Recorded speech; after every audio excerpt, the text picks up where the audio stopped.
Viewers, আপনারা এখন যে ভিডিওটা দেখছেন এটা হয়তো আমার চ্যানেলের শেষ ভিডিও হতে পারে, কারণ আজ আমরা রাতে এমন একটা জায়গায় যাচ্ছি যেখান থেকে জীবন্ত ফেরা অসম্ভব। আজ আমরা মুখোমুখি হতে যাচ্ছি ইন্দোনেশিয়ার সবচেয়ে অভিশপ্ত এবং রক্তপিপাসু ডাইনি কুন্তিলানকের।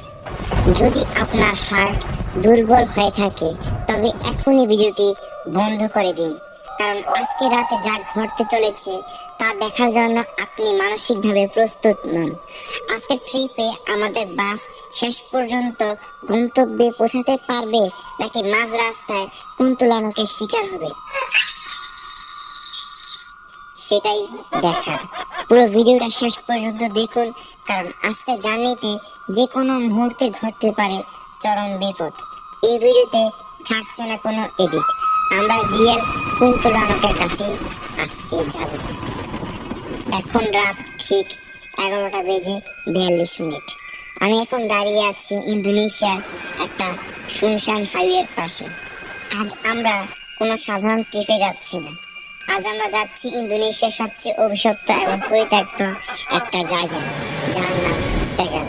শোনা যায় তেগালের একটা পরিত্যক্ত রেল লাইনে দিনের আলোয় কিচ্ছু থাকে না, কিন্তু সূর্য ডোবার পর সেখানে দেখা মেলে এক ভয়ঙ্কর অতৃপ্ত আত্মার ঘোস্ট কুন্তিলানক। আজ আমি নিজের চোখে দেখতে যাচ্ছি এই গুজবের পেছনে সত্যিটা কি। আজ রাত 12টায় আমাদের যাত্রা শুরু হচ্ছে চিরেবন থেকে সেমারাং পর্যন্ত। শেষ পর্যন্ত কি হবে আমি জানি না, তবে আজকে রাতটা আমাদের সহজে কাটবে না। সামনে একটা টোল প্লাজা। স্থানীয় মানুষদের মুখে শুনেছি এই টোল পার হওয়ার পর থেকে নাকি অদ্ভুত সব ঘটনা ঘটা শুরু হয়। বন্ধুরা, আমরা টোল প্লাজার কাছাকাছি চলে এসেছি, কিন্তু একটা জিনিস খেয়াল করেছেন? এই হাইওয়েতে সাধারণত প্রচুর ট্রাক আর গাড়ি থাকে, কিন্তু আজ পুরো রাস্তা ফাঁকা। এমনকি টোল প্লাজাটাও দেখুন, কেমন যেন ভুতুড়ে অন্ধকার হয়ে আছে। সাধারণত এখানে এই গাড়ি জ্যাম করে থাকে, কিন্তু আজ একটা সাইকেলও নেই। চলুন টোলটা পার হওয়া যাক, এখান থেকেই আসল রহস্য শুরু।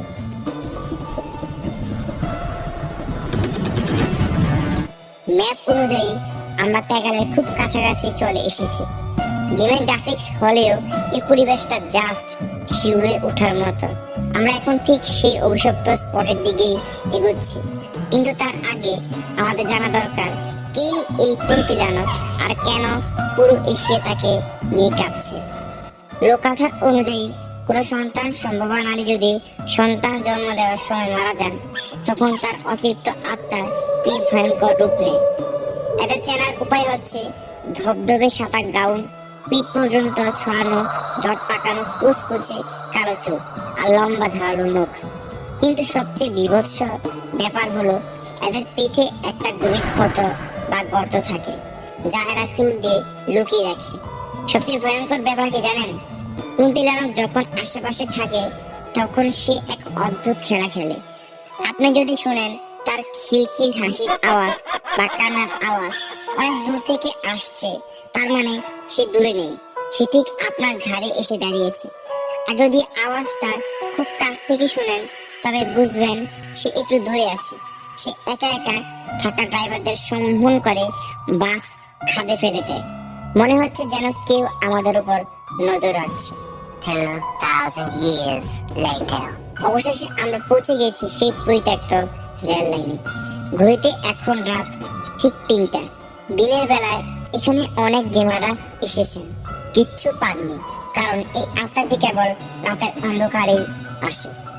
ওজি দেখুন, সামনে একটা নীল কালারের ব্রিজ। আমরা ওইখান দিয়ে ওই পরিত্যক্ত ট্রেনের বগিগুলোর দিকে যাব। আমার খুব ভয় করছে। আমি এখন এই ব্রিজ দিয়ে বাড়ির উপর দিয়ে হাঁটা শুরু করলাম। শোনা যায় এই ভূত নাকি এখানেই ঘুরে বেড়ায়, তাই রাতের বেলায় সবাই দরজা অফ করে ঘুমিয়ে রয়েছে। দেখুন চারদিকে বছরের পর বছর ধরে পড়ে থাকা ভাঙা জং ধরা ট্রেনের বগি, দিনের বেলা এখানে একদম স্বাভাবিক থাকে, কিন্তু এখন রাত। আর ঠিক এই জায়গাতেই নাকি কুন্তিলানব ঘুরে বেড়ায়। ওই যে দেখুন, ট্রেনের বগির উপরে ওটাকে বসে আছে, চুলগুলো মুখ ঢাকা, সাদা পোশাক। ওটা কুন্তিলানব। ও সোজা বাসের দিকে তাকাচ্ছে। কোনো মতে প্রাণটা নিয়ে বেঁচে ফিরলাম। আর যদি বাসের ইঞ্জিন সময় মতো স্টার্ট না হতো তাহলে কি হতো আমি ভাবতে পারছি না। বাসিরের এই ত্যাগা লুটের রহস্য আসলেই 100% সত্যি। গেম হলেও আজকের এই এক্সপিরিয়েন্সটা আমার লাইফের সবচেয়ে ভয়ঙ্কর ছিল।